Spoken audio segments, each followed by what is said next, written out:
The native peoples of the Caribbean were vicious savages who killed and ate their enemies. Is what the fascist right wants you to believe. The truth is, cannibalism was made up entirely by the Spanish to demonize the natives. Is what the communist left wants you to believe. The truth is, cannibalism did exist in Mesoamerica, but it was a very ritualistic practice associated with energy transfer, and it was all very metaphysical and whatnot. Is what watered down history. I should probably clarify, right now is the opinion I'm actually trying to express in this video. Basically, the modern understanding is that while the native Mesoamericans didn't go to war and kill people specifically with the purpose of cannibalism, they had no qualms about what to do with the dead bodies after the slaughter was over. And is that wrong? Is that not moral? Is it even possible to be moral when you're consuming another human? Well, some would argue that there's no ethical consumption under capitalism at all, but today I'm going to be defending them.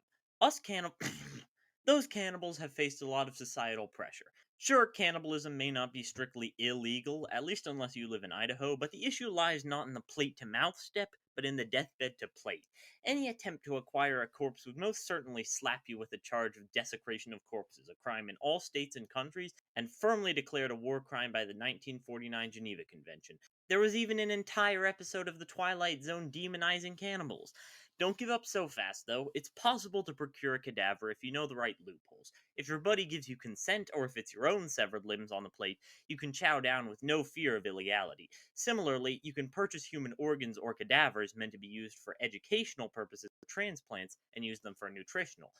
But these can be preserved with chemicals and are often prohibitively expensive. There's also the third method, which is to cop yourself a corpse the illegal way, and they can be pretty cheap. Two officials in China only paid $500 per corpse to grave robbers. This price varies over time and distance, but it generally hovers around that range. And if you're above breaking local law, you could also be involved in a genocide and having to cover your tracks, be forced to seize bodies from morgues and exhume them from mass graves. What, did I get too real?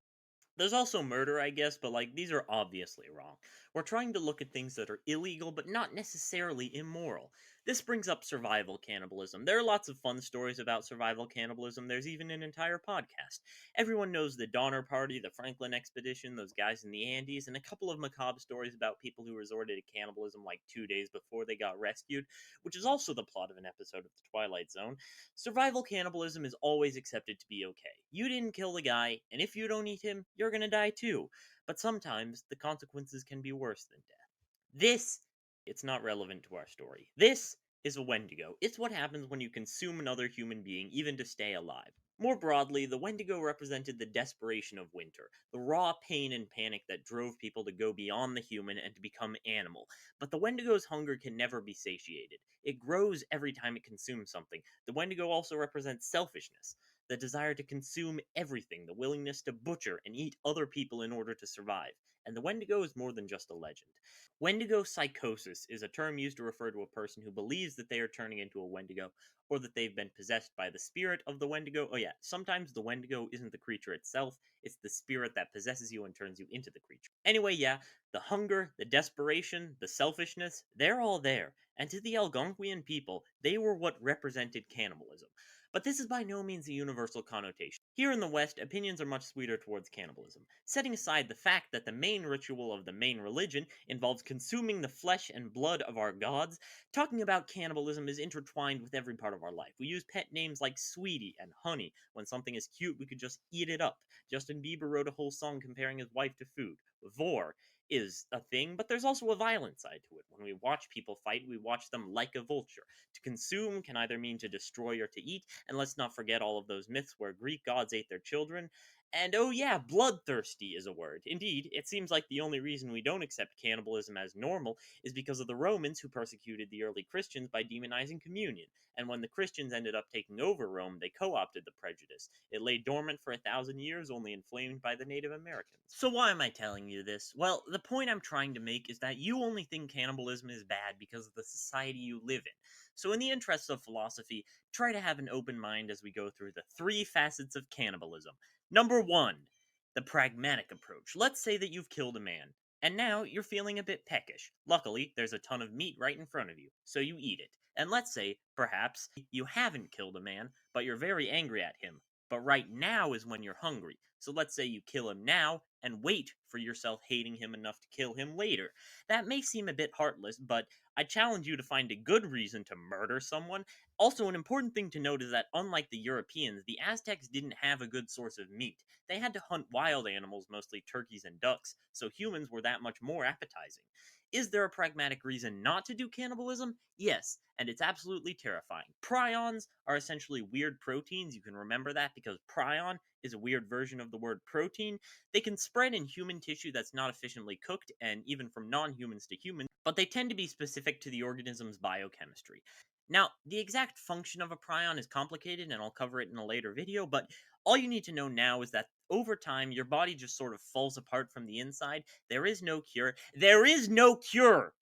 Over 10% of the 4A people of Australia died from kuru, a prion which spread via cannibalism. But why did they eat people? That brings me to the second reason, the ritual approach. When you consume another human being, you take on their flesh. They become part of you, and in some ways, they live on through you. That's why the 4A people consume their own dead, because it was the ultimate honor to pass your knowledge, your spirit, and your body onto your descendants. If someone was murdered, their bones were fashioned into a weapon that would be used to avenge their death. I don't have much to say about this one because it's essentially just consensual cannibalism again, but with some weird metaphysical stuff. And now we hit on the really weird one, the psychosexual approach. Just ask Freud, Jeffrey Dahmer, and probably Jack the Ripper. If you really want to control someone, to command them, to be truly and completely dominant, you must literally consume them and make them part of your flesh. That's how you really become an alpha male. And clearly, people find cannibalism sexual. You can Google Sonic Vor for more information.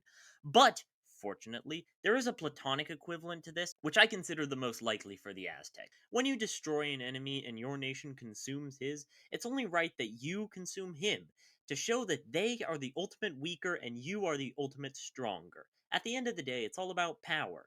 Google Chainsaw Man Power Vor for more information.